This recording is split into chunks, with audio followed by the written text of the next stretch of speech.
വളരെ അടുത്ത ബന്ധുക്കൾ, സുഹൃത്തുക്കൾ, അയൽവാസികൾ എന്നിവർക്കിടയിൽ ശ്രദ്ധിക്കേണ്ട പരമപ്രദമായ കാര്യങ്ങളാണ് ഈ കഥയിൽ പറയുന്നത്.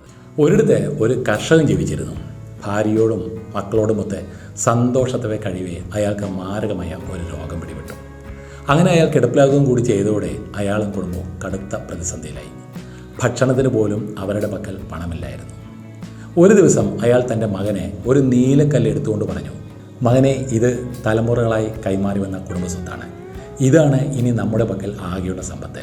ഇത് വളരെ വിലപിടിപ്പുള്ള അമൂല്യമായ കല്ലാണ്. നീ ഇത് നിൻ്റെ അമ്മാവൻ്റെ കടയിൽ കൊണ്ടുപോയി കൊടുക്കൂ.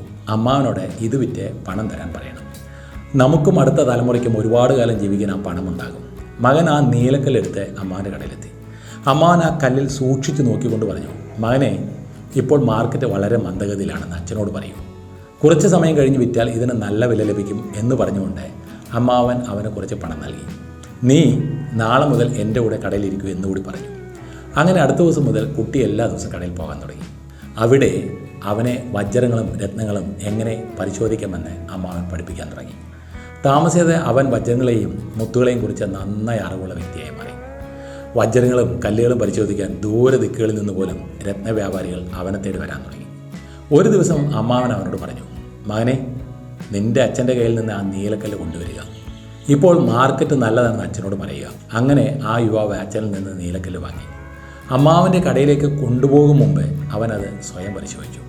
അപ്പോഴാണ് അത് വ്യാജമായ, തീരെ വിലയില്ലാത്ത കല്ലാണെന്ന് അവന് മനസ്സിലായത്. അമ്മാവൻ ഇത്ര വല്ല ജ്ഞാനിയാണോ എന്നവൻ അത്ഭുതപ്പെടാൻ തുടങ്ങി. എന്തുകൊണ്ട് അമ്മാവൻ ഇത് നേരത്തെ പറഞ്ഞില്ല എന്ന് ചിന്തിച്ചുകൊണ്ട് കല്ല് വീട്ടിൽ വെച്ചിട്ട് കടയിലേക്ക് മടങ്ങി. അമ്മാവൻ ചോദിച്ചു, നീ കല്ല് കൊണ്ടുവന്നില്ലേ?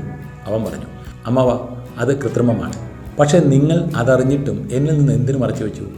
അപ്പോൾ അമ്മാവൻ പറഞ്ഞു, നീ ആദ്യം ആ കല്ല് കൊണ്ടുവന്നപ്പോൾ അത് വിലയില്ലാത്തതാണെന്ന് ഞാൻ പറഞ്ഞിരുന്നെങ്കിൽ നിങ്ങൾ ബുദ്ധിമുട്ടുള്ള ഒരു സാഹചര്യത്തിലായതുകൊണ്ടാണ് ഞാൻ അങ്ങനെ പറയുന്നതെന്ന് തീർച്ചയായും നിങ്ങൾ കരുതുമായിരുന്നു. ഇന്ന് നിനക്ക് സ്വയം അറിവുള്ളപ്പോൾ കല്ല് യഥാർത്ഥത്തിൽ വ്യാജമാണെന്ന് നിനക്കറിയാം.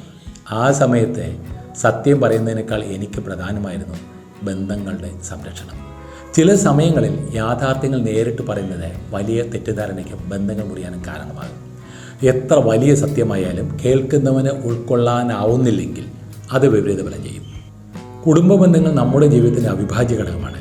ചിലപ്പോൾ വാക്കുകൊണ്ട് മാത്രം എല്ലാം പറഞ്ഞു തീർക്കാനാവില്ല. പ്രവൃത്തിയും സമയവും വേണ്ടിവരും ചില കാര്യങ്ങൾ പരസ്പരം വ്യക്തമാകാൻ. ഇവിടെ വ്യാപാരി ചെയ്തതും അതാണ്. അന്യരാണെങ്കിൽ കല്ല് വ്യാജമാണെന്ന് ഒറ്റ വാക്കിൽ പറയാമായിരുന്നു. അല്ലെങ്കിൽ അവർ നല്ല സ്ഥിതിയിലാണെങ്കിലും കാര്യങ്ങൾ പറഞ്ഞ് മനസ്സിലാക്കാം.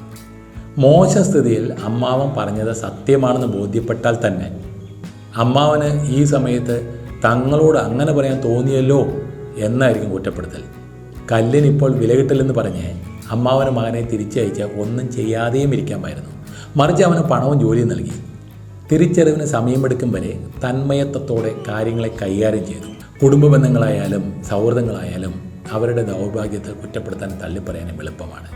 മറിച്ച് അത് തൻ്റെ കൂടി ദൗർഭാഗ്യമാണെന്ന് കണ്ട് ഒപ്പം നിൽക്കാനും ചേർത്ത് പിടിക്കാനും ആവശ്യമായ സഹായങ്ങൾ ചെയ്യാനുമാകണം.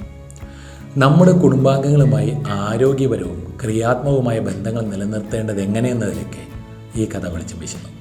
ഇതിൻ്റെ സന്ദേശം എല്ലാ കാലത്തും ആരെയും പ്രചോദിതരാക്കുമെന്ന വിശ്വാസത്താൽ ഈ വീഡിയോ അവസാനിപ്പിക്കുന്നു. വീണ്ടും അടുത്തൊരു വീഡിയോയുമായി വരുന്നവരെ this is Sudheer Manan signing off.